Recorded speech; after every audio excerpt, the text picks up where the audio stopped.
thank you and welcome to Generations in the Workplace. And my name is Tracy Corbett.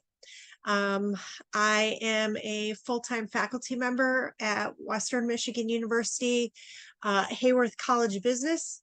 I teach business communications in that department to freshmen and to juniors.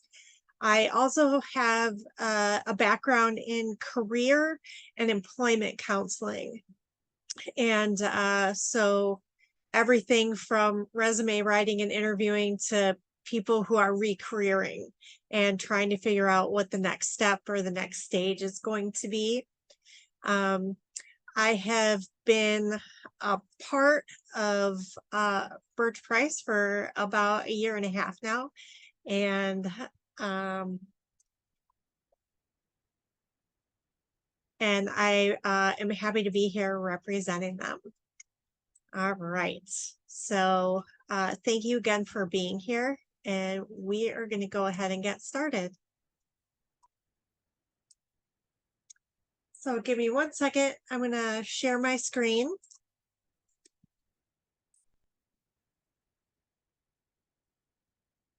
Oh, thank you. Yes, it is I highly enjoy being a part of the College of Business. Thank you.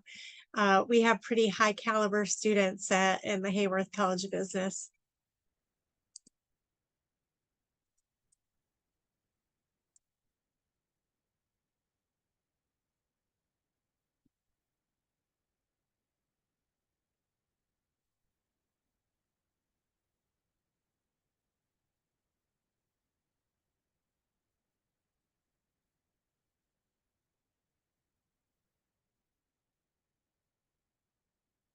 All right. In the chat, can you please let me know if you can see my first slide? It says Generations in the Workplace, Managing Biases. And there's a little infographic there. If you could just let me know in the chat, you can see it. Okay, great. I just wanted to make sure. Wonderful. Thank you, guys. Thank you for letting me know. All right, so a little bit of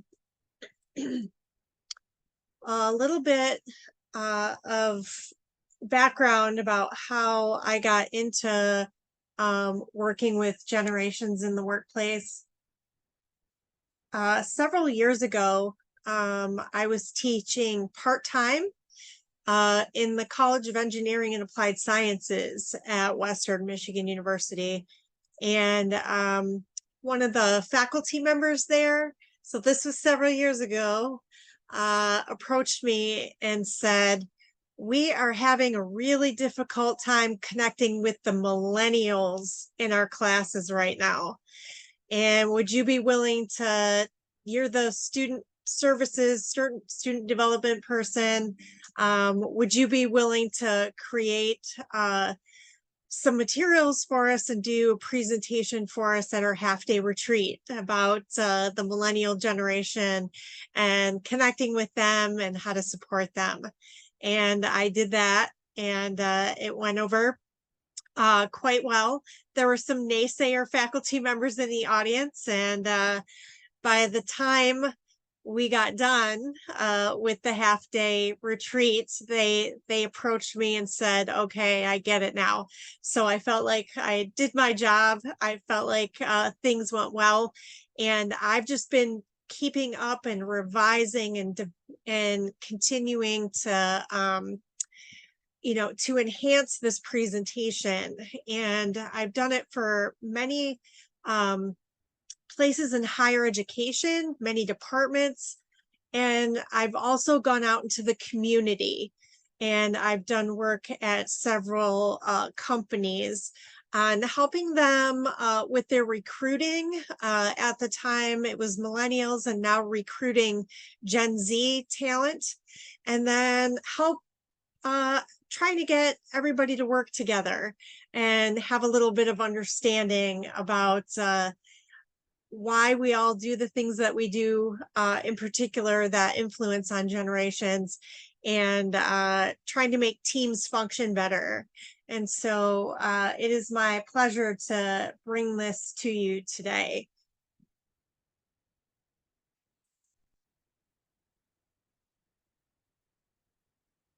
All right. So I want you to know that I am well aware that there are lots of developmental influences on people's development. And everything from our birth order, are you a firstborn child, an only child, are you the middle of six? That influence human development, our culture, gender identity, where we grew up. Did we grow up in an urban environment or more of a rural environment? Personality types, and when we're looking at in the workplace, there are influences that come from within inside organizations. The organization itself has a culture, and then each department and unit within those organizations, those also have a culture. And I am not here today to try to pigeonhole anyone or to stereotype anyone. What I'm hoping to bring to you today is just a little bit of information that you might be able to bring back to your units, your organization, the team, the immediate team that you work on, and be able to function just a little bit better. Because the more we know about ourselves and the more we understand the people around us, it positively affects production. It helps with retention because people feel like they're being heard and they're being cared about, and that efforts are being made on all aspects of that. So again, please know I am not trying to stereotype, not trying to say that one generation is better than the other, because they're not. We're going to mainly focus on positive generational attributes, and then also understanding why each generation functions and why they behave the way they do.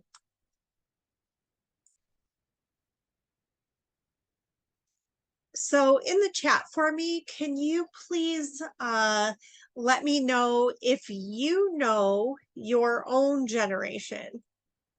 Like, what generation are you a part of?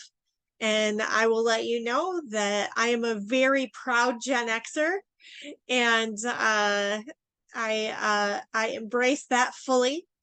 And there are people that are on the cusp of generations, and that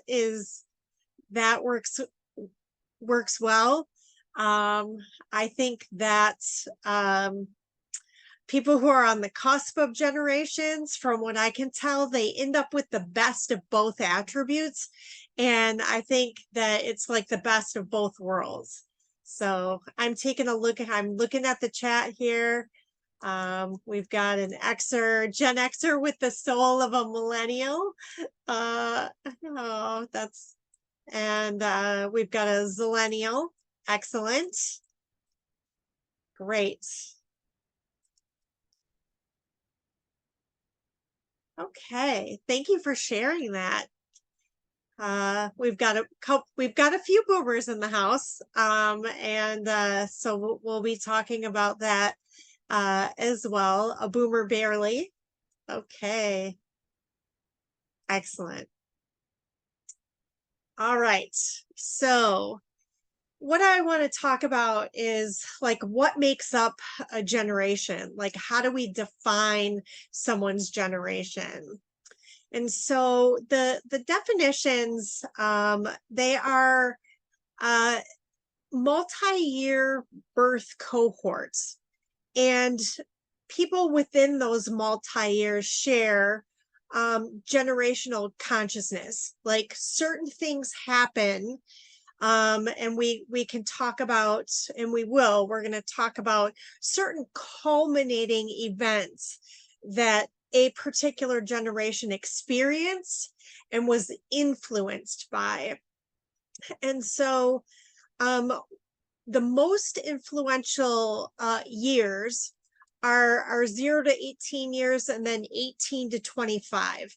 Those are our really developmental years where we're being influenced by other people and by events as we're children when we're 0 to 18. And then in those early adulthoods, when you're either going off to college and there's a lot of development that happens there, or if some people move into the work world right away at 18, that can be very influential with your work environment, the type of work you're doing, and then the size of the company, the field that company is in. And so it's really something unique to the social and economic opportunities. So, and what I mean by economic opportunities, and sometimes there's negative economic downturns. If you recall during 2008, 2009, 2010, the economy took a deep dive downward. And for those that were anywhere between 18 and 25, that significantly impacted their development. It significantly impacted their development. The other things that may influence development is what else is happening around the world. What's happening not just in your city or state or the country, but what else is happening around the world. And so it really has to do with where you are at those pivotal moments, those real developmental moments. So in the chat for me, can you start to put in ideas of who and what influenced your development when you were growing up? So again, I want you to think about characteristics. I want you to think about groups of people that may have influenced you when you were growing up, in those young adults. Captain Planet cartoon. Okay. What else influenced you? What people influenced you? Maybe some places that you went. Did you participate in sports? My mom, I was homeschooled and she stayed home with us. So that's a very different type of influence than people that were educated in the public school system, K-12, or going to a private school system, K-12. So the biggest influence you can think of, is a computer and internet in our home. Absolutely. In the 8th grade, yes. Family of immigrants, so hard work and nothing ever being finished. Taking care of younger siblings, that most definitely influences our development. Coming from taking care of siblings and who your parents are, and how they were raised as well. Yeah, computer used floppy disks when they were actually floppy. Yes, yes. So depending upon your home situation, being raised by one parent, two parents, or even growing up in a multi-generational household, that can be very influential. AOL and social networking.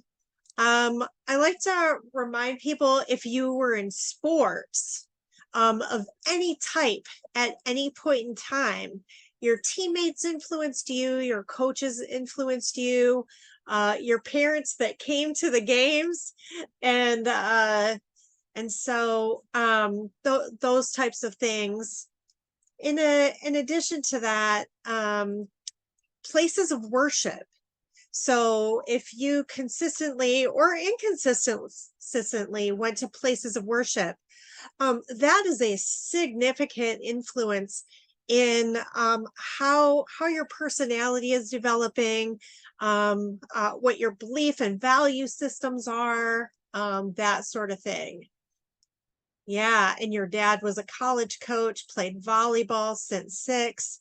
I'll let you know, Zarita, that I am also an only child, and I really was influenced by my friends who had siblings. And both of my parents worked outside of the home. They were both blue collar workers. And so I'm a very traditional latchkey kid. Got myself to school, got myself home, let myself in, was by myself for a while when I was old enough. When I was younger, I had to stay at a neighbor's house whose the mom there didn't work outside the home, and so she would take care of me.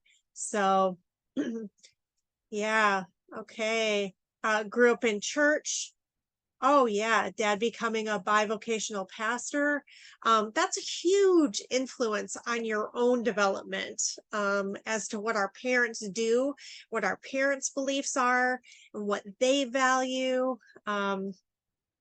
Oh wow, Rosemary almost became a nun. Can't say that I did that, but so yes, so just so we're aware, there's so many places and people that influence us. And I remember teachers in middle school and high school that were pretty instrumental in when I was having some struggles. They were very helpful and supportive.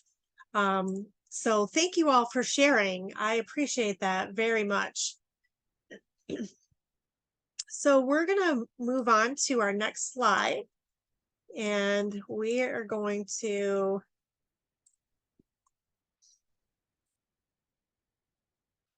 all right.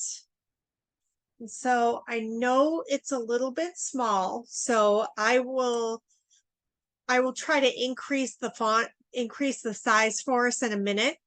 What I want you to this chart, I also need to know with these charts and with these dates, they're not set in stone. Like these dates move a little bit with the start and stop of generations, depending upon whose theory it is. And so just know that those dates can be a little bit different. And the other thing is we're talking about for the most part. So it doesn't mean that we don't have like our Xer generation here. It doesn't mean that now we're not tech savvy or things like that. So these are just kind of like core values for the most part that a particular group of people has. And so, and you'll see here that the silent generation, it's also referred to as the traditionalists. So they're our oldest citizens right now. And then we have baby boomer, we have Gen X, and Gen X, we have to represent because we're the smallest generation. Then we have Gen Y, they're also called millennials. And then our youngest generation right now, that's in college, entering the workforce, is Gen Z. And I will see if I can move that.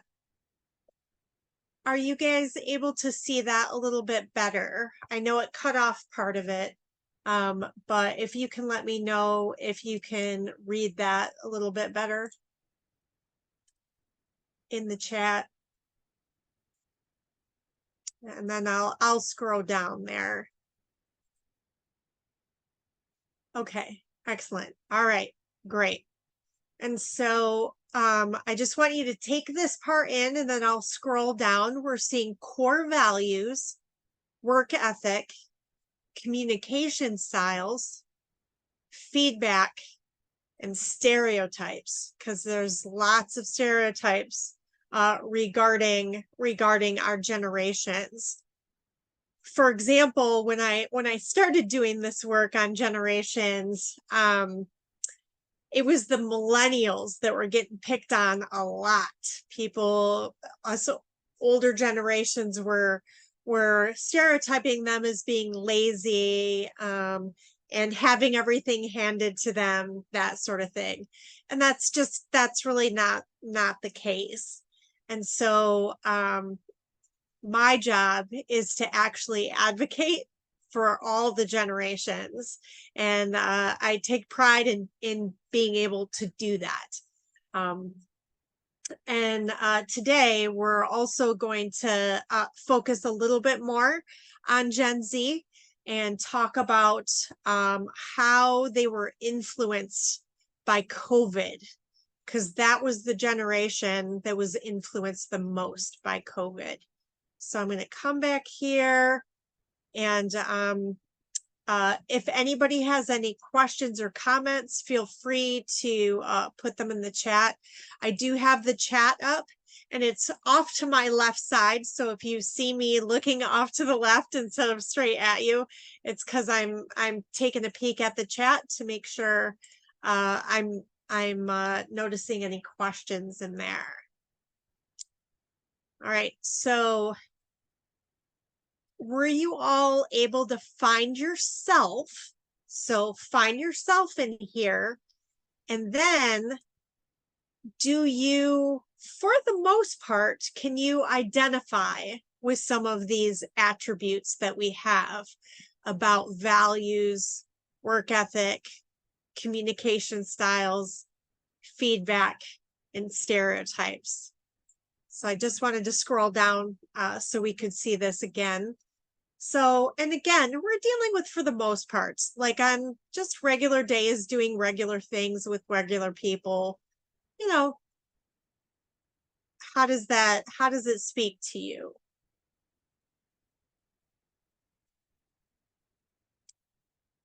Yeah, you can see it. Excellent. Thank you for sharing that. Definitely can see myself. It seems pretty accurate. Okay. Yeah, and I have to say, for me, being an Xer, I identify with all of these things pretty much regularly. So, and I'll share some other I'll share some of my own stories as well. All right, and it's okay to be in between, and it's okay to see yourself with other attributes from the other generations, like, our traditionalist silent generation. Hard work is here, about work ethic, and it doesn't mean that we all don't have good work ethic, because we do. We all work hard, but those are like the core. When we think about the silent generation, they lived through the Depression, and these were core, like, you have to work hard above and beyond to get ahead. So we're thinking about the economic times that are influencing them in each of these. So, all right. Yeah, I'm definitely a multitasker, and all right, excellent. Thank you for that. All right. So we're going to go to the next slide. I'm going to take a little drink of water here. So when we were growing up, I remember adults saying to me, you want to treat others as you would want to be treated. And there's been a shift over, I would say, the past 25 years, that it's really not about just treating people as you would want to be treated, because they necessarily don't want to be treated how you do. And so that golden rule has transitioned over into the platinum rule. And that platinum rule is treating others as they want to be treated, and making an effort to learn about others in your lives and others that you work with, so you can adjust things a little bit to help them in our work world in particular. And for me, I'm trying to understand my student population, and then also trying to understand my faculty population. That in higher education, faculty members don't retire when they're 65. There are faculty members on campus that are 70 years old. And so for me, kind of putting my generational hat on, I'm like, okay, this is probably how this person functions in their classrooms and with their students. And they're probably having a little bit of difficulty understanding like millennials and Gen Zs. All right.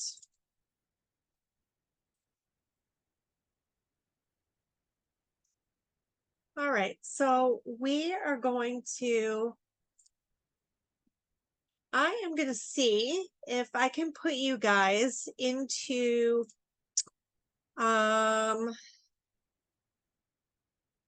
breakout rooms. So anytime that I have had to teach online, which over COVID, I taught several classes online, and I taught over Zoom, and I was pretty much able to transition classroom in-person stuff to online for the most part. And I was able to use breakout rooms. So I'm just going to look here real quick to see if I have a breakout room capability within CE Go.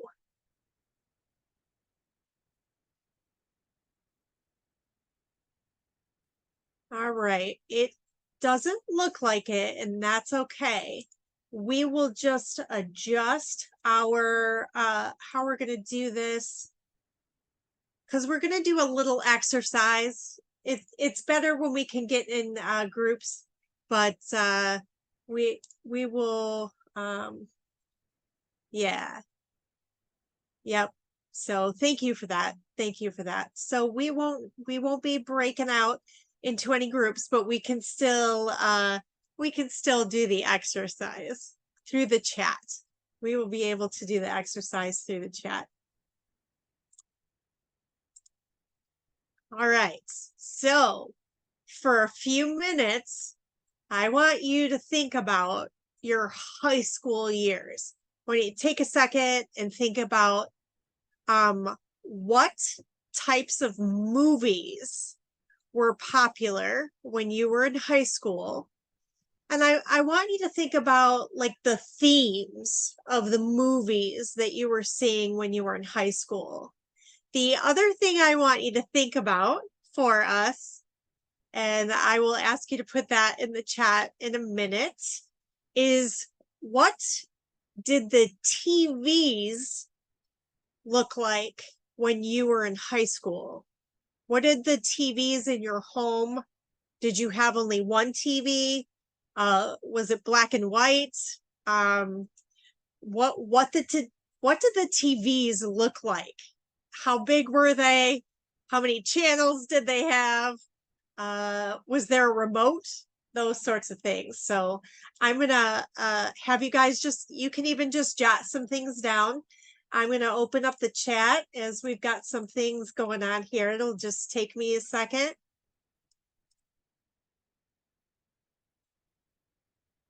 All right, Back to the Future. Yep, went to high school during the 90s. So what were those genres there in high school during the 90s? Yep, and Harry, yep. All right. So I'm just taking a look here at our chat. All right, Jerry Maguire, Titanic. Oh, Hope Floats. Excellent. Yeah. Yeah. One TV in the 90s, not as big as they are now. Had small TVs in our bedrooms. Yep. Yes, the very large TVs with the huge back end of the TV. I don't know if your families had these, but um, one of the TVs in my house was like a console TV. So it was actually like a big piece of furniture. And then it was huge and heavy. And so once you put the TV there, you didn't move it. You only moved furniture around where the TV was. You didn't move the TV around at all. Yeah. And I had a TV in my bedroom. It was a little 13-inch turn dials, and it got like 6 channels. That I didn't have cable in the bedroom. So here's some more 10 things I hate about you in the late 90s. Yes, growing up, some struggles. Oh, wow, Luann, you had the first color TV in your neighborhood. Wow. Oh, yeah, the floor model. Yes. I also thought we were kind of fancy with that floor model TV. Ah, Saved by the Bell and Friends defined your teens. Excellent. Oh, wow, when Game Boy was black and white. Isn't it bonkers how much gaming technology has advanced since the mid 80s? Bonkers. I remember I was in middle school when our neighborhood got cable TV.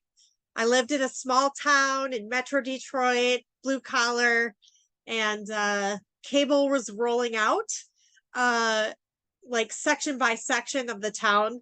And my bestie at the time, she got cable before we did.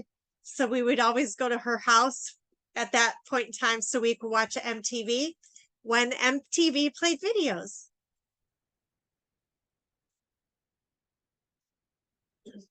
Oh yeah. Yep. Excellent. Yeah.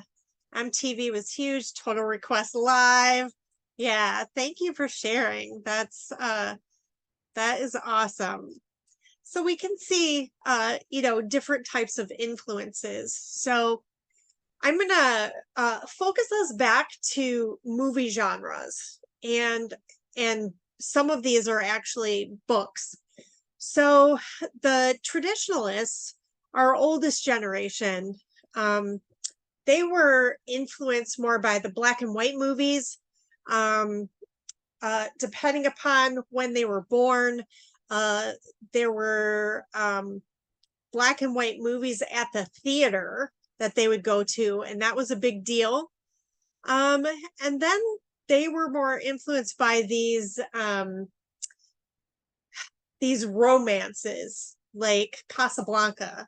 Um, and then when we think about our boomers, and because the boomer generation is the largest generation and it's also the longest duration, I talk about boomer generation as being the elder boomers and then the younger boomers. So the younger boomers would have been in in high school in like the 60s, with the flower power and that sort of thing.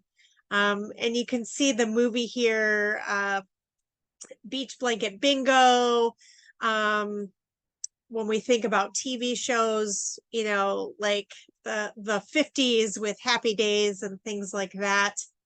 Um, and there were also during this time, with the boomer generation, we also started to see like the war movies, the what we would call them spaghetti westerns, like the Clint Eastwood, early Clint Eastwood movies, that sort of thing. So it just kind of gives you a sense of what was happening culturally in the United States. And And then also, and I would put like the younger boomers with disco. So the younger boomers would have experienced being a teenager in the 1970s. And so we see here Saturday Night Fever, and you know, that just that vibe of Saturday Night Fever. And then for us Gen Xers, when we were in high school, it, you know, it was the Breakfast Club. It was all of the, you know, all of those types of movies that were teen angst and trying to fit in and trying to find your place within this group of people, and the trials and tribulations of that, and the cliques, like how do the cliques happen, and then how do the different types of student groups happen, and then how do we all just kind of fit it in, how do we fit into these things. And then when we move on, and again, we're talking about, for the most part here, again, not trying to pigeonhole, but our millennial generation grew up with Harry Potter. So and with Harry Potter, things are a little more magical. Things are, if we band together and if we do all this teamwork together, we can come out. We can make good things happen. And the millennial generation was parented for the most part by boomers. So as we're also thinking generationally, we have to think about who were your parents? What generation were they? And so like my parents are on like the young end of traditionalists and the older end of boomers. And so their values and their teaching style was very different from younger boomers who were raising millennials. And we'll talk a little bit more about that, those parenting styles. And then thank you guys for putting stuff in the chat still. That's awesome. You guys are coming up with some great ones. Shrek, yes, Shrek. And so our Gen Z students and employees, they grew up with the Hunger Games. And then it came to life. So it's dystopia, it's this competition for resources, and these governmental influences, heavy-handed government, and then COVID made this genre of movies, this dystopia, it came to life for them. They were truly for a few years living in this really weird, odd dystopia, and during some interesting times with the government, the US government. And so these are just like some relatable snapshots of what was happening in high school, what was influencing, and really thinking about our parents and their style with us, how they were parenting us. So yeah, does that make sense to you guys? And you can give me a little thumbs up and let me know. And you can put that in the chat. All right. All right. Sorry, I gotta take us back. The slide. All right, I went too far ahead. Okay. So I'm gonna make this as big as I can. But what I want you to take in, this is the total births in millions from 1950 to 1998. And so just take a look at these two lines here. We have the black squares and then the open circles. So what was happening between 1950 and 60 that would make the birth rate? What made that birth rate spike? Why did that happen? What was happening in the world that made that happen? Yes, World War II. Everybody's cut, all the men are coming back, and then everybody's getting it on because everybody's celebrating. We won. Everything is great. Everything is celebratory and happy. And so we see this spike in the birth rate. And then you see this extreme dip for us Gen Xers. There's reasons why the Gen X population is the smallest. So what happened, or what was happening around between 70 and 75 in the United States? What happened here? Yes, we have a war going on. So the men are leaving again, and it is a very unpopular war, and one that technically we didn't win. What else happened here? We've got some civil rights going. Yes, absolutely. What else? Yeah, we have a gas crisis. Yep. What about medically? What happened here? What became available? Yep. Roe v. Wade, the pill, AIDS. So Roe v. Wade and the pill allowed for women to say when and if they were going to have children. So we see that huge dip: the economy, the pill, Roe v. Wade, and the war. We have a lot of influences there. So now what I want you to think about is our millennials. We have a spike again. We have a spike again in the early 90s. What happened medically that would cause the spike?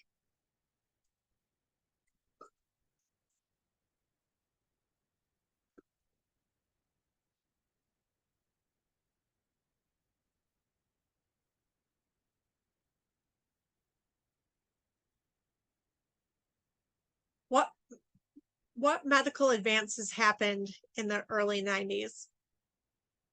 FMLA. What else? IVF. So people who normally might not been able to have children, or women who had waited till a little later to have a child, they could.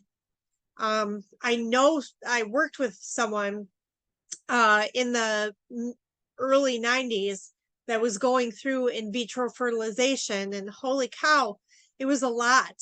It was a lot for them to go through. And but I want you to take note that with that second open circle graph there, that predictor would have been births with unchanged fertility. So we're like all out of whack with what was predicted, what it would have been if there was no help, no medical interference to allow people to have children. All right. I find that pretty fascinating. This is one of my favorite charts. All right, now we are going to take a look at another chart. And I wanted to include this one because this one includes our Gen Z population. And so let me make this as big as I can. So it's United States. We're talking about the United States. And then the birth rates for women ages 15 through 44.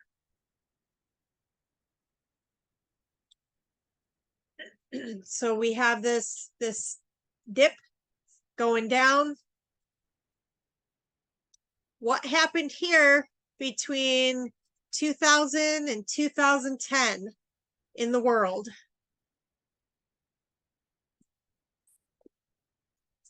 9/11? Yes. What else? The recession. So when the economy tanks, birth rates generally go down. They're correlated. And we also have another war. So we're like back into a war. So this statistic is interesting for those of us that do work in like with employment, with career and employment. So in 2010 is when the birth rate went down. And then for those of us in Michigan in particular, people started moving out of state to look for work. And so they moved their children out of state to look for work. And now those children that moved with their parents are in their late teens and early 20s, which means that we don't have as many student populations for recruitment at higher education institutions, and there are less people of that age group to work. There are less people of that age group to work. So we're in this little conundrum here about how do we recruit people to come to our institutions of higher ed. And then in the workforce, how do we recruit and retain students when there's not enough humans to go around? And we have all of the baby boomers that are getting ready to retire. And so we know here the baby boomer generation is the largest generation we had. So all of those folks are getting ready to retire, and there's not enough Xers, and there's not enough millennials to fill all of those positions. So let me take a quick here. Yes, it definitely can. Car manufacturers, that was a big influence between 2000 and 2010 for us here, in particular in Michigan. Banks were having to be bailed out as well. And then teens and early 20s, they are using social media to earn an income. There are other options there that those of us in other generations just didn't have. There's just different availabilities of that. And so absolutely, Gen Zs are definitely more hesitant. We're going to talk about our Gen Zs specifically about that. So all of this kind of is this perfect storm of not people were leaving the state in Michigan. They were leaving the state to find work. There were closures and layoffs, especially in the manufacturing and manufacturing of vehicles here in Michigan. And though the children that they took with them never came back, everybody left and they stayed gone in Michigan. Yeah. All right. So let's move on and talk a little bit about our Gen Zs. And I'm telling you that our Gen Zs, they're fragile, they're anxious, and they're suspicious of things. And so this is the generation that is experiencing the highest level of anxiety, stress, and depression when they think about the state of the world and the state of our government. So let's remember, they've lived through dystopia, and they still are. They have very little confidence in the US government and in our elected officials. And my hope is that, as they did with the last election, that they came out, they voted, and the Gen Z students with online learning, and that flip, that pivot, that fast pivot, it was not good for them. I asked my current students, how was that for you guys? And to be very blunt, they all say it sucked bad. Like, I hated every minute of it. And so now Gen Z populations are really wanting a little more face-to-face, and they would prefer for us, in my situation, they would prefer to come to campus. And they also are liking the fact that they want to go somewhere to work. They want to go to a place in employment. And absolutely, Gen Z in high school, their critical development years were drastically influenced by COVID, drastically. So let's think about this. They had to work from home. They were doing schoolwork. Everything was at home. They couldn't play sports. They couldn't go to prom. They couldn't go on cultural field trips. Many of them didn't have a graduation ceremony because they couldn't.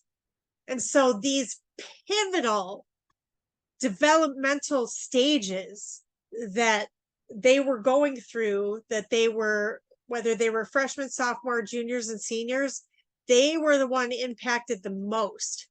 And so now it's our job to help them. We need to be kind to them, and we need to be patient. We need to be patient with them, and we need to help them get connected to people and services, no matter what that is, to help them through this, because they're still feeling the anxiety about it.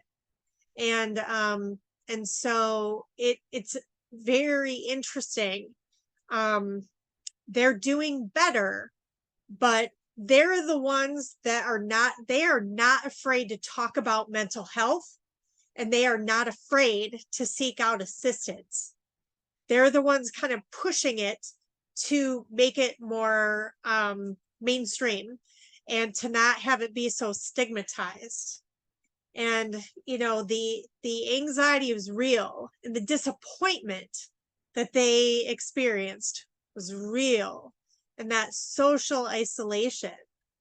And yes, it should be. So going through COVID should be seen as if it was going through a war, and that's how it should be viewed. And that's part of why I do these things, is so we can all embrace that and say, yes, it was traumatic for them. Traumatic. Their dystopia came to life. And it's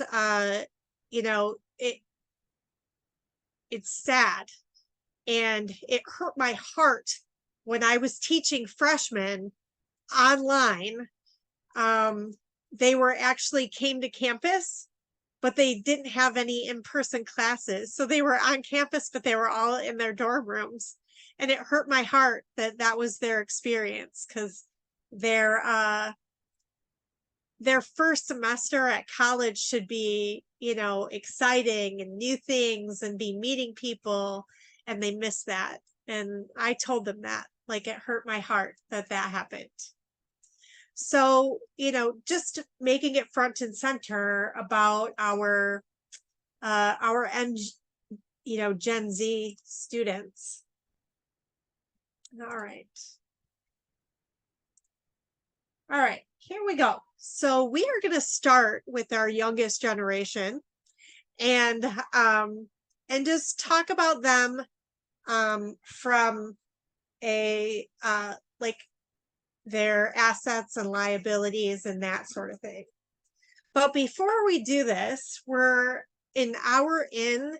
Do you guys need like 5 minutes to use the restroom or go?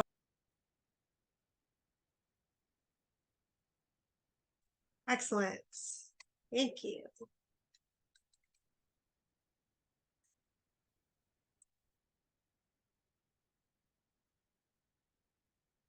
All right.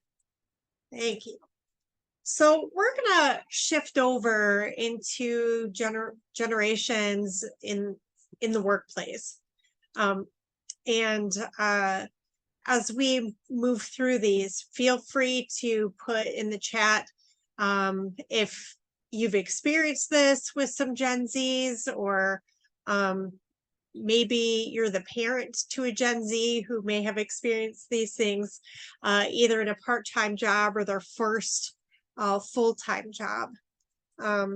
So when we look at we're going to be talking for the most parts in assets and liabilities. And liabilities doesn't mean that it's got to be all bad.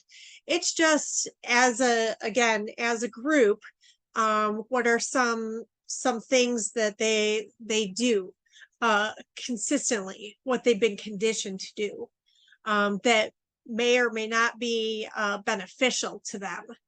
And so the Gen Z population is the most diverse generation we've ever had. And so they're also challenging those traditional gender roles. They do not understand for the most part. So I'm doing a for the most part with our average Gen Zer is they don't really understand racism because they're not racist. They're like, but and so many of them are biracial, or they identify that way, and there are definitely some exceptions, most definitely. So I'm talking about just our everyday average Gen Zer who grows up with pretty average parents that so we're not talking about extremists. And they also really don't understand the pay gap. Like, why do women get paid less than men with the same experience, same education? They're baffled by it, and they're pushing back. They're pushing back on that. And yes, the interpretation of racism is different than older generations, absolutely. And so they're pushing back at, against some of the older generations. And the thing that we can, I just give them so much credit. They are out there, and they're trying to make a difference and make a change with things. So with the Gen Zs, and you guys have probably experienced this, is that they can multitask on, in general, up to about 7 screens. 7. And they're gathering information, and they're pulling in information, and they're processing the information from all of them. And it's mind-blowing how they can do that, but they do. Their vision, which is highly accurate, is learning opportunities are everywhere. So those of us that work in higher ed, we have to become relevant and needed. Why should they pay all this money and take on all these student loans to get a 4-year degree when they can just go online and read things and learn online and teach themselves stuff? And so in higher education, we've had to shift how do we recruit these students, and how do we retain these students? And it's been a challenge. Gen Zs are for the most part raised by Gen Xers. So we have to think about the Gen X mindset, the latchkey kids, being highly independent and being very, our parents were telling us, you got to work hard, you got to figure this stuff out. And Gen Xer parents are not helicopter parents. So we've heard that term about boomer parents being helicopter parents to the millennials. The Xers, for the most part, are a little more hands off, and they're being referred to as the stealth fighter pilot parents. They're going to let their kids try to work things out first. They know what's going on. They're communicating with their kids. And if the kid can't quite figure it out or is getting pushback from wherever it is, the stealth fighter parent shows up out of nowhere, comes in, drops a few bombs and what's going on here? Why is this happening to my kid? Why aren't you listening to them? Blah, blah, blah, or making things happen. In particular, like in K-12. And then the stealth pilot parent goes away again. They really want their kids to be unique and independent and to be ready, because the world is a harsh place, and they want their Gen Z kids to be ready for it and to be prepared for it and to be able to maneuver in it, which is a little bit of a different message when we're going to talk about the millennial parents and how they shaped that. The liabilities here, they are addicted to their phones, and most of us are too, but they are more so.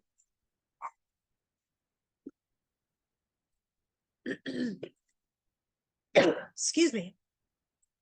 So this morning I was doing a presentation to students at Western that voluntarily showed up for on the topic of time management. And when we got to the part where I asked them, where I suggested to them, because they all said that they're on their phones too much, it's just this time waster. And I said, a strategy could be that you put your phone in a different room.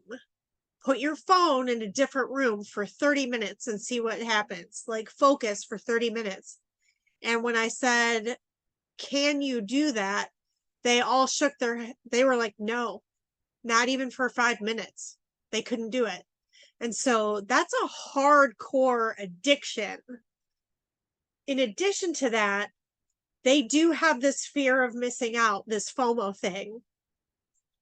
And I was trying to help one student because she was like, well, I got to be available to my parents. I got to be available to all the students that are I'm involved in a lot of student organizations, and I got to be available to, my little sister. And what if something happens? What if something happens? And so it's all urgent. And I'm like, but it's not all urgent. I was like, do people need to go to the emergency room? Is their hair on fire? Are they dying? Like, what's happening? And she was like, well, no, it's not an emergency. It's not urgent. And I'm like, okay. You can even tell people when you're not going to be on your phone for 30 minutes. Just tell your friends and family, from this time to this time, I'm trying to focus. So if you text me during that time, I'm not going to respond. I will respond as soon as I can after. And they were very uncomfortable with that. So they're truly addicted. It is a hardcore addiction for them. And they use the word addiction today when I was talking. It's more that they don't know life without it. Yeah, and that's a great point. But when they were like, nope, everything is urgent, everything needs to happen right now.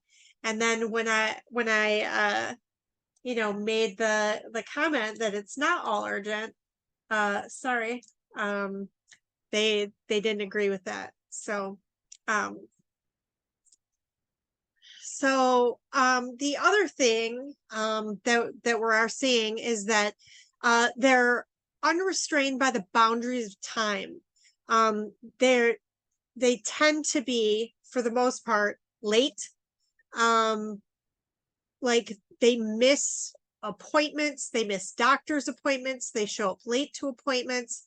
Um, and so this like, why do I have to be there at that particular time to do that particular thing?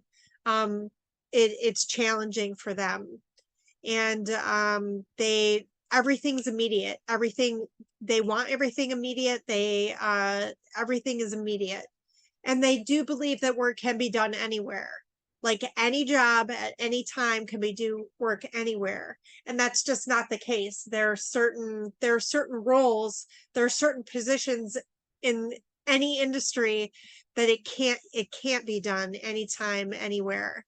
Um, and so messages in the workplace that would motivate them. And you're going to kind of see a theme through messages that motivate. It's just the semantics. It's just the commonalities is there, but it's just the semantics of it and the actual words being used. Yep, you can be a surgeon using Zoom. There are ways to do surgery by robots. So these are things that they find important in the workplace. So when we're in the workplace or when we're recruiting people to come work for us, is that we embrace and seek out and implement ways to be more diverse and equitable. They are hardcore on diversity and equity and inclusion. So if you can get that message to them and you follow up with that message, you don't just say the message, but you walk the walk of diversity, equity, and inclusion, they'll be interested and they'll be more apt to stay and be loyal to you. They're also high on their desirability of places to work is sustainability. Like, what are you doing to make the planet better? What are you doing to recycle? What are you doing to use less electricity? What are you doing? And they want concrete evidence of it, not just people saying, oh yeah, we care about the environment. They want to know specifically with data, like, what are you doing to do that? Because in their eyes, for the most part, they think the boomers have ruined the earth. They think boomers have ruined the earth. Right, wrong, or different, that's the perception. And so they're skeptical and critical. This generation, for the most part, is the most critical and vocal about the boomer generation. Right or wrong, that's how it's played out. And they like to do a variety of things. They would prefer to wear multiple hats and be able to develop a lot of skills while they're contributing to the organization. So onboarding and orientation is huge. They do not want to read a giant binder full of material. And so being able to offer them, here's a giant binder of material, but also we have these videos you could watch. You choose how you want to take in this information. And this should be offered to all hirees and all new hires regardless.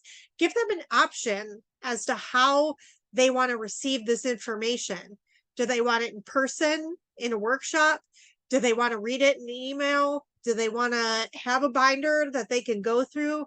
Or do they want to watch some videos and then take a quiz at the end of the videos?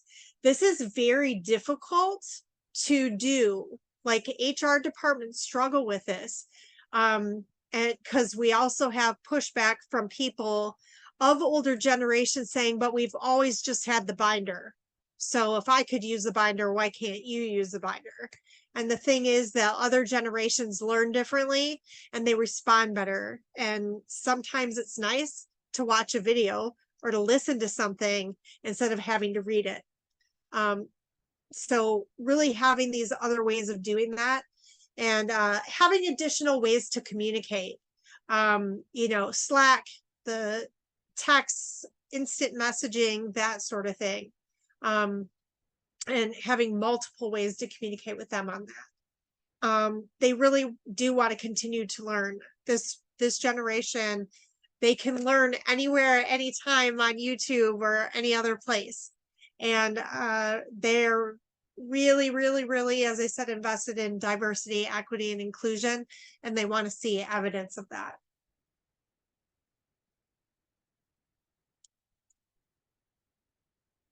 And I know it's challenging. I know it's challenging for those in HR, you know, trying to onboard people quickly and also do it efficiently and less costly. So when we're talking about millennials, millennials were raised by boomers, predominantly. Millennials are raised by boomers, and their parenting style was to protect. It was the boomers that created the baby on board things in vehicles. Baby on board, watch out, I have an important child in this car. Remember that this also, the millennial generation was the most wanted generation because of in vitro fertilization and efforts like that medically, where people who couldn't get pregnant before could. And so the millennial generation is the most wanted generation. And when something is most wanted and most precious, you want to shield it from negativity. You want to protect it, and you want to help them succeed. And it was with the millennials that all participants got ribbons, not just first, second, and third place, but all participants were recognized with a ribbon for participating in whatever it was. It doesn't matter what it was. It could be, you know, a track meet. It could be a spelling bee. It doesn't matter. As long as you participated, they were recognized. And that was a parental influence that influenced teachers, because the parents were trying to make sure the teachers were also reinforcing that all effort deserves a reward.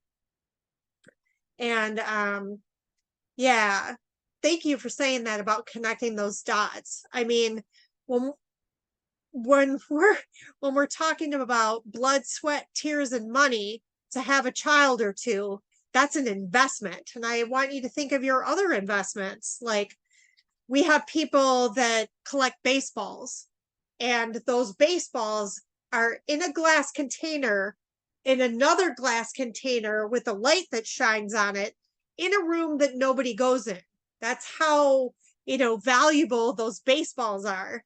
And so when something is coveted and prized and you're proud of it, you want to protect it. And that's where that rewarding everything happened. This was also when the protecting with the headgear, elbow gear, helmets. As Xers, we never had bicycle helmets and protective gear. And that industry, that business industry, boomed with the boomer parents because they want to protect their children. And that other component is, you know, those of us that are Xers on up, we didn't have car seats. It was not illegal for parents to drive with their kids in the front seat with them, or to just let their kids float around in the back seat. I don't know how we lived, but we did. And the car seat industry boomed with boomer parents. So we had these whole industries created because of the boomer parents protecting their children. And so, and that's okay. And that's okay, because car seats are awesome and they save lives. So it was a good, positive, needed influence. Um, the millennials as a whole, they are optimistic and they want to get together and make change in the world. And I like working with millennials because they're much more optimistic than I am. I'm a cynical Xer. So it's nice to have, they're refreshing that they're positive and they're optimistic. Um, the downside of all of the protection and everything is that the millennials needed much more structure. And they did not like conflict. They want to just, everything needs to be happy. They don't want to ask questions. They've never failed. They've never failed. They were always rewarded, even if they came in last, or even if they made a big error. They were always like, it's going to be okay. Everything's going to be okay. And the millennials started the big push on pay equity. They started it, and the Gen Zs are making it go even further. So messages that motivate millennials, you and your coworkers can have a huge impact. So remember this collective action here. And you'll be working with other bright and creative people, open-minded, and you can be a hero here. All the Spider-Man movies, they started when millennials were kids, like the resurgence of superhero movies started when these millennials were kids. And then supervising, lots and lots of time for orientation. And again, clear cut picture. And also they want to see if there's any flexibility or fun. I would ask them what their goals are, so they can have input on them. And they need mentors. They need really strong leaders. The millennials and the boomers work better together than the Xers and the boomers. Than the Xers and the millennials. The Xers say to the millennials, suck it up. Like, I sucked it up, why can't you? And the boomer generation, who have children their age when they're new in the workplace, they have more patience. They have more patience with the millennial generation. They don't have as much patience with Gen Z. And so, mentor programs are helpful. And then also keeping that motivation of continual learning. So you need to show them that you can educate them, and they don't have to they can get what they can get from you that they can't get on YouTube or online somewhere. So working with the Xers, there we go.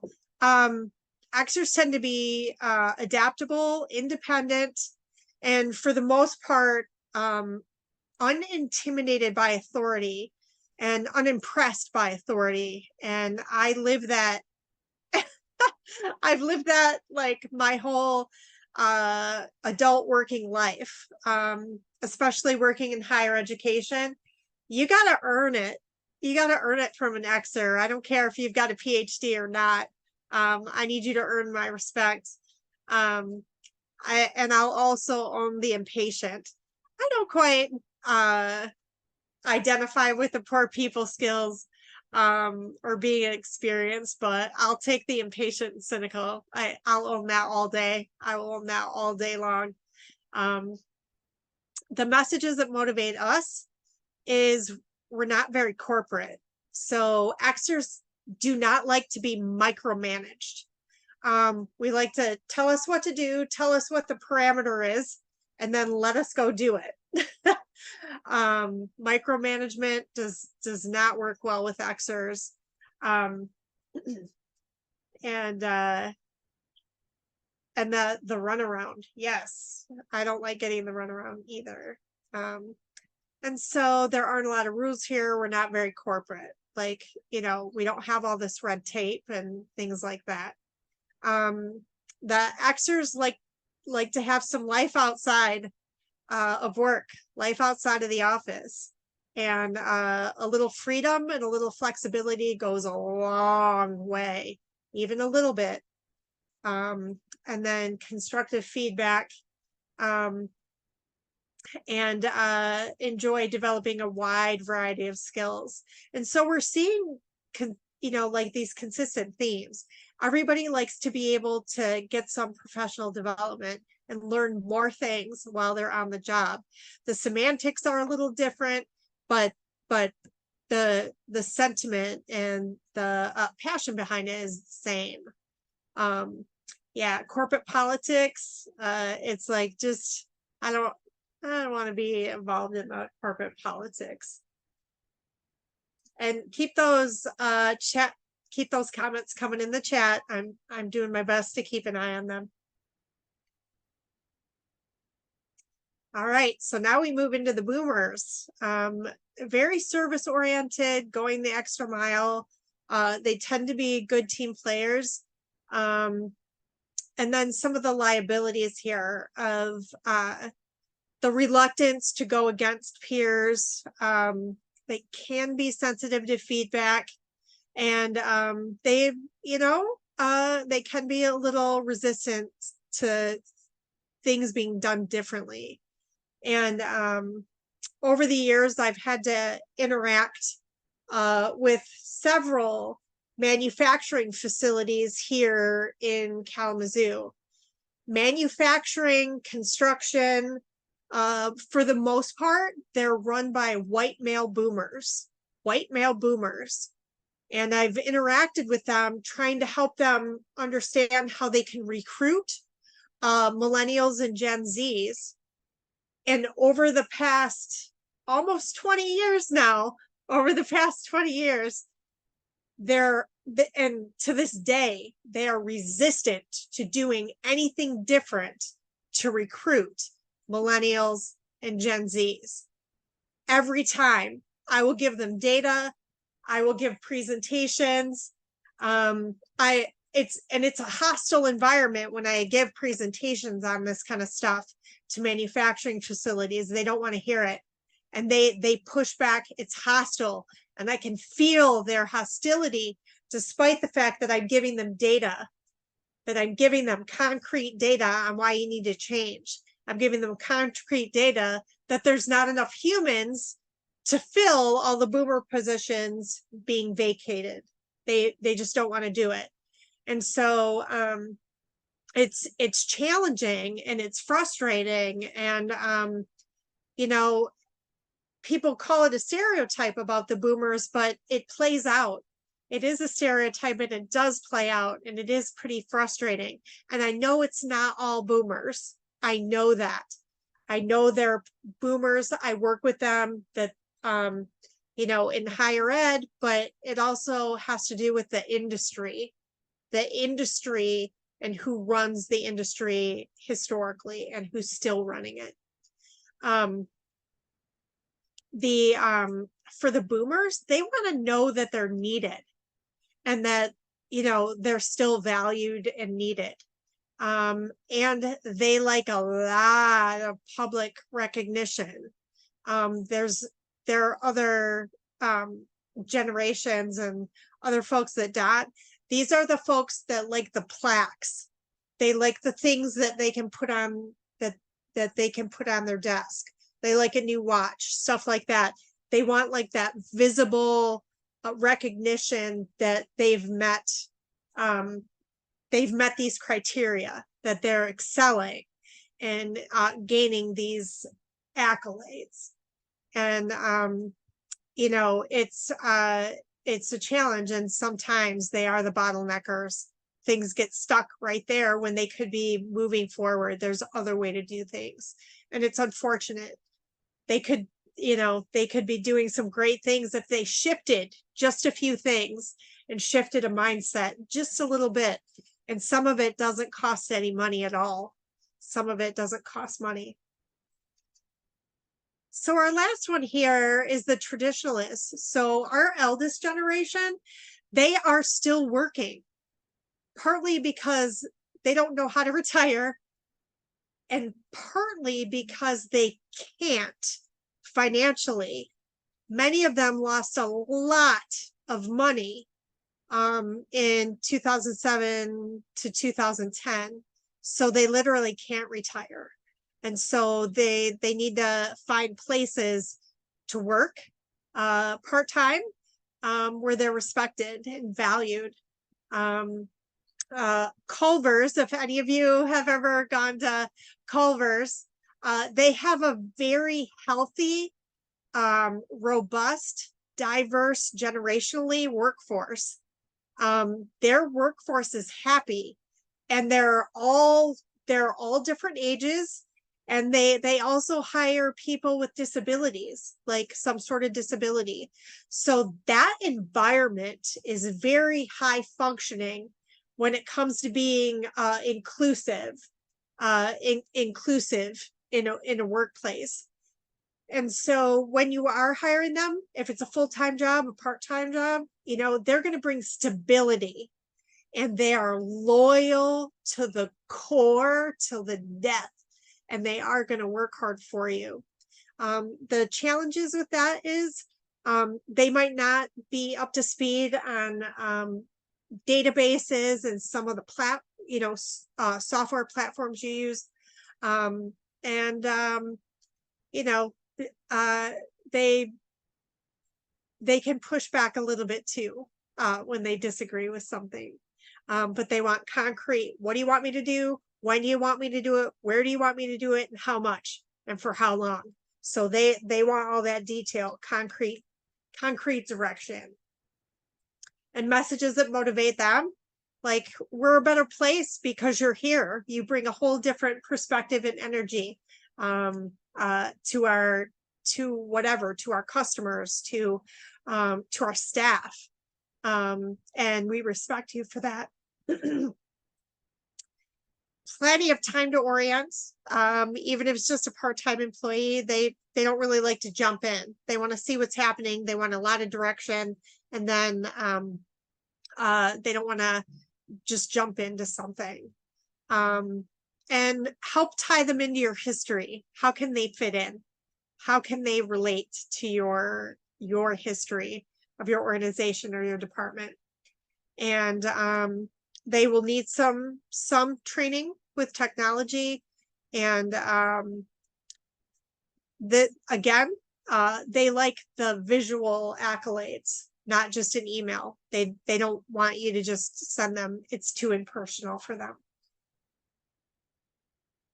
All right, so I'm going to give you just a few minutes. I don't know if you're going to be able to read all of it. I'm going to make it as big as I can. So this is our generational quiz. So based on everything we've talked about, I want you to take a few minutes and fill this out.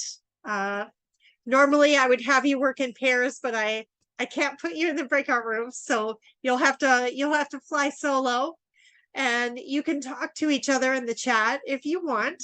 But I'm going to give you just a couple minutes, and we'll just do 1 through 8 here, and then together we can do 9 and 10. I have to go get some more water. Obviously, I am parched, so I'm going to let you guys work on that quiz for a second, and I will be right back. Give me a signal that this is okay. Just give me a sign that you're with me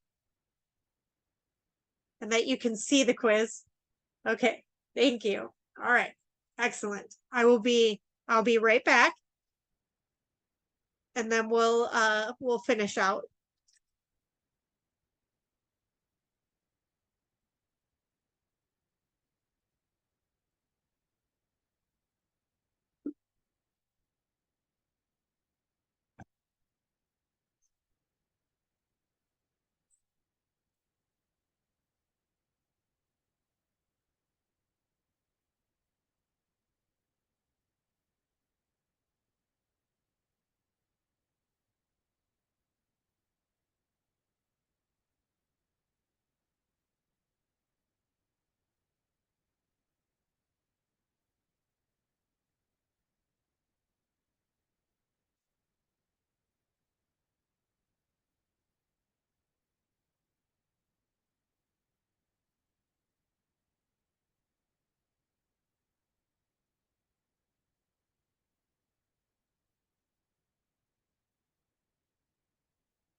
All right.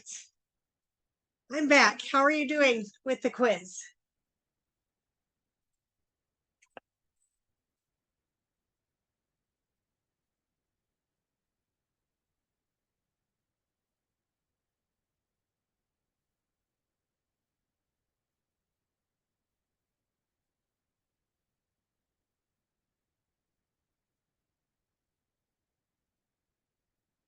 All right. So what we'll do is in the chat, for number one, the following events are seminal to which generation? And this is just one generation. So all of these events are seminal to one generation. Rosa Parks, Kennedy elected, Kennedy assassinated, first moon landing, and Woodstock.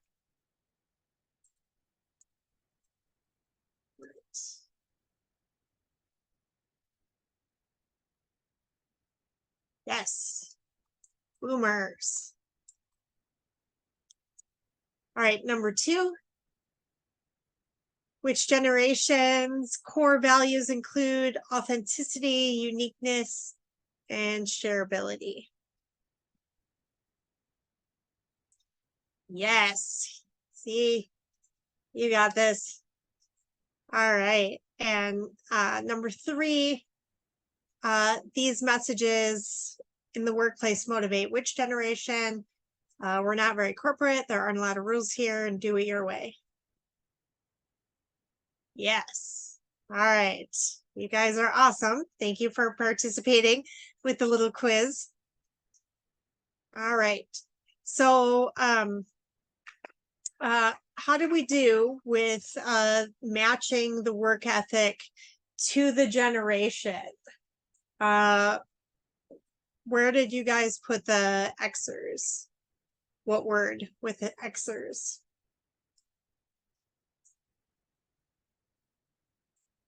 Oh, shoot, I did forget 4. Thank you. The spending style, save and pay cash describes which generation?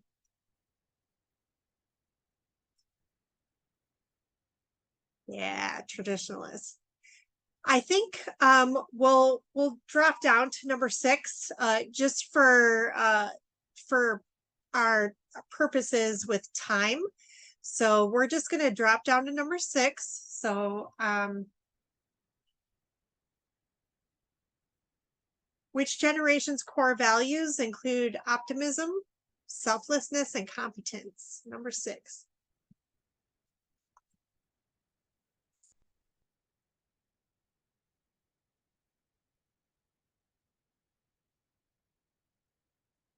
Yes, millennials.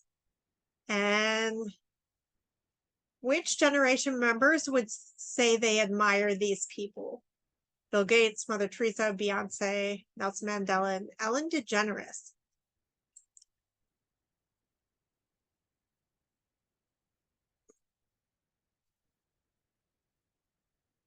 Yep. You guys are awesome. Which generation would list these people as heroes? MLK, Kennedy's, John Glenn, Gandhi. Yeah, boomers. These more boomers would it doesn't mean that Xers and other generations would not say it, but they would be the first. The boomers would be the first to say those. These messages motivate which generation? Your experience is respected here, and it's valuable to the rest of us what has and has not worked in the past.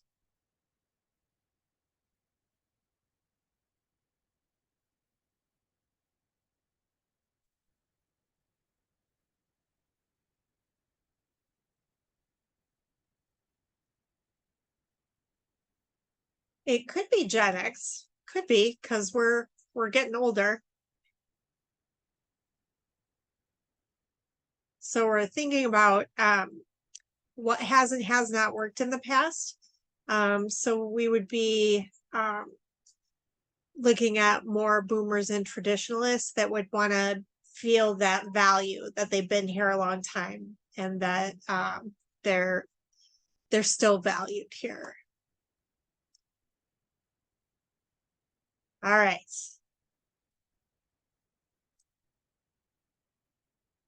Okay, thank you for playing along. Oh, no worries, no worries. I'm going to jump over to our next slide.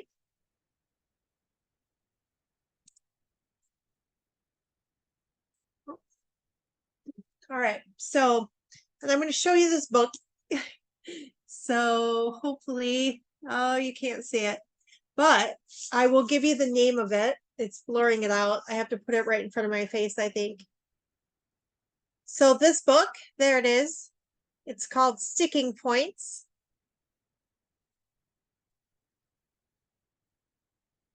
And it's by Hayden Shaw. I'll put that in the chat for you. This is like the best book ever if you want to make yourself a functioning generational environment. And so the name is, I'm just going to put it in the chat real quick.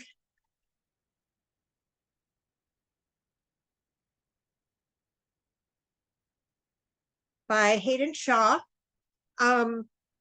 And so back in the day, he wrote about a 4-generational work environment. And now we have a 5-generational work environment, which is never like, it's not happened like this in history. And so he has come up with, this is where employees, when they're on a team together, whether it's like a committee, whether it's in a department, a unit, a whole company, a whole building, what he has come up with are like, these are the areas that are quick where people don't agree on things. So what's the best way to interact with coworkers? How do we decide what to do? How does that decision get made? And for example, decision making, traditionalists and boomers, they tend to like to have closed door meetings where a decision is made and not have any other input. They just want leadership in there. These many people, excuse me, we're gonna decide what's best for all of you and what's best for the company. And that does not fly well with Xers, millennials, and Gen Zs. We're all pushing for a more transparent work environment and want to be included in decision making. And so that's a huge one. And so having a more inclusive decision making, more transparent, will help retain the other generations. With the dress code, millennials and Gen Zs don't like dress codes at all. They don't, they're like, why does it care what I have on? I'm still doing the same work. Why do I need to buy all of these clothes when I have these clothes and I'm still doing the same work in these clothes? And so dress code is gets a little touchy. Feedback. So how often and in what ways do you want input? So I'll just say, like, as an Xer, I prefer email and texting versus a phone call. I'll reply much quicker to an email than I will to a phone message. And so getting to know how people want to communicate. Boomers, on the other hand, they want to call or they want to meet in person. It's got to be a phone call or meeting in person. They don't want to email, and they don't want to text. They don't want to instant message. They don't want to do that. And sorry, elaborate on communication. So Gen Z's, their best mode of communication, they want it as fast as possible. So like any sort of software, anything that allows employees to instant message each other is great, or communicating on their phones. And they would prefer that over emailing, and they would prefer to talk in person over a phone call. Sorry, guys.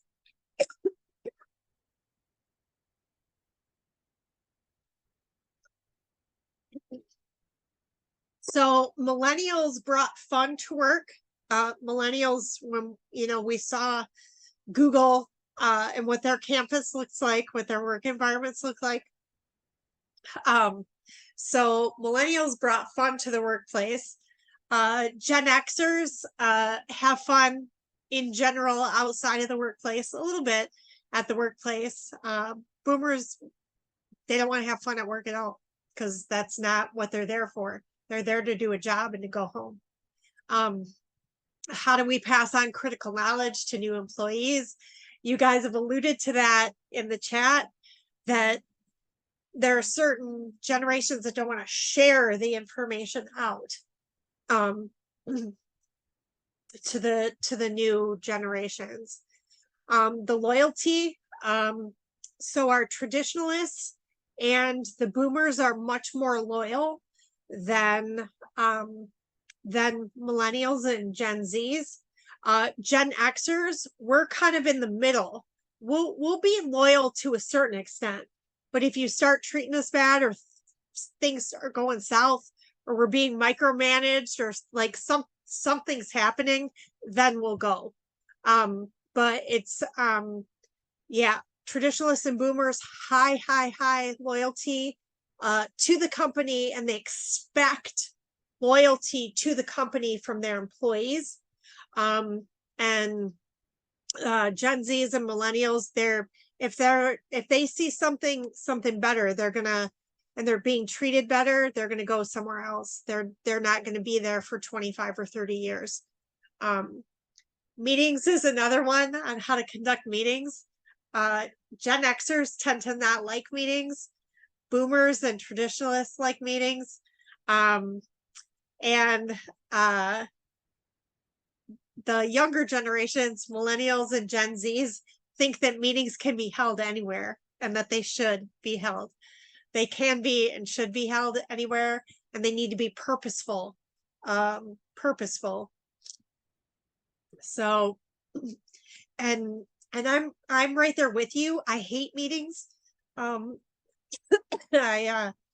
Years ago, our department, and I wasn't teaching full time at the time, but our department director was a boomer, and the majority of us in the department were Xers. And for the longest time, we never had an agenda in our meetings. They were 2 hours long, and we never did anything.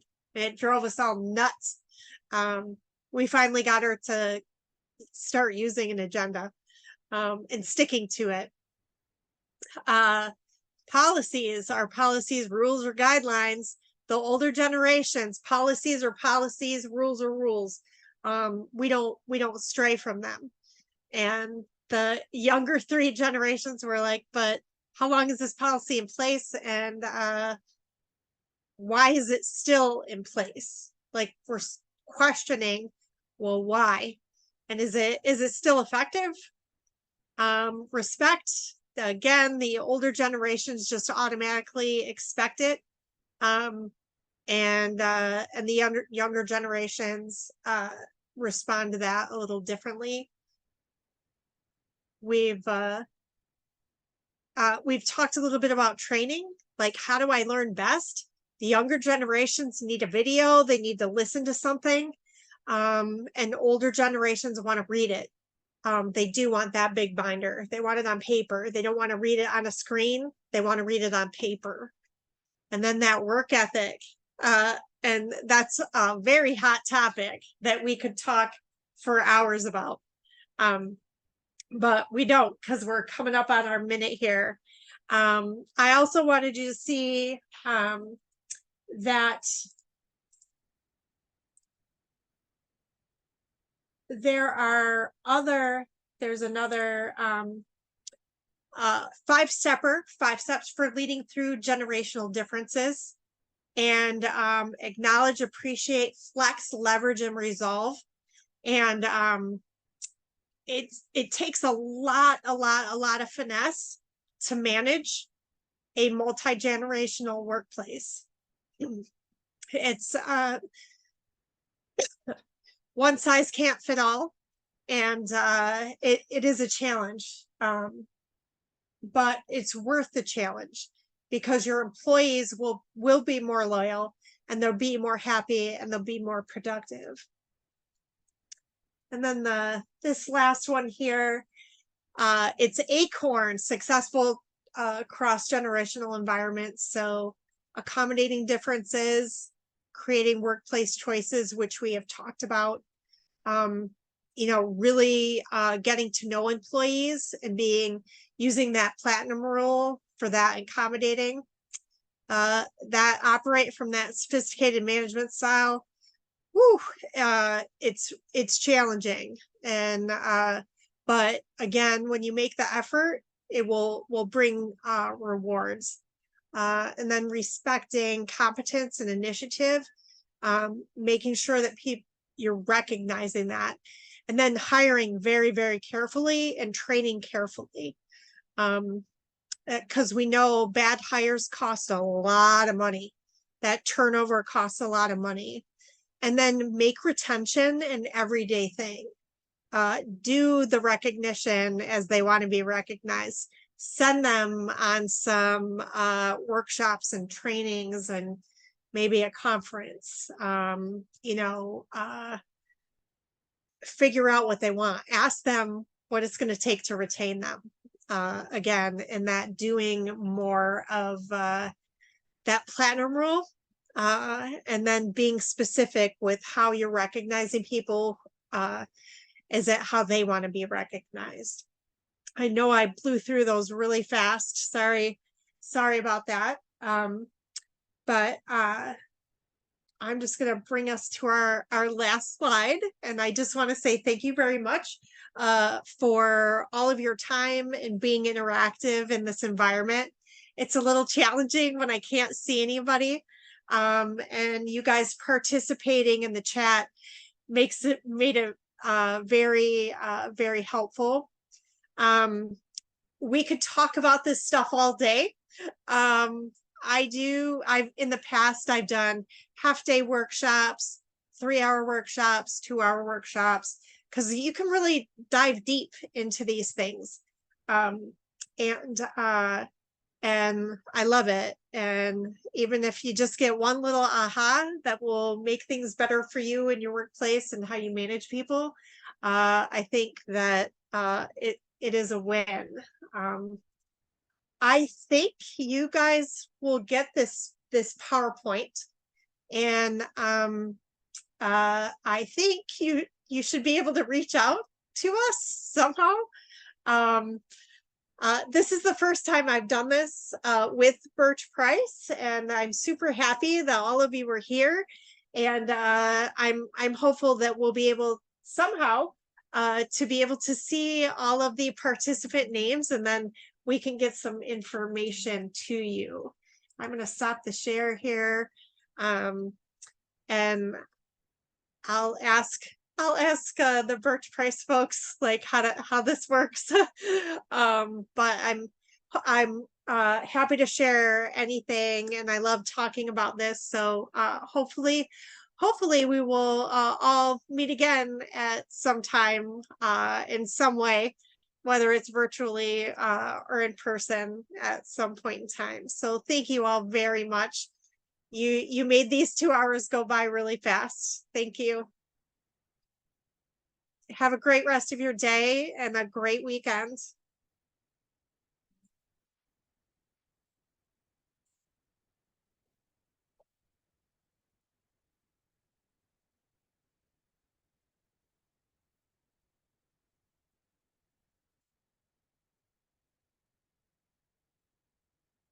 All right. Thank you again. I'm gonna end I'm going to close us out. Thank you so much.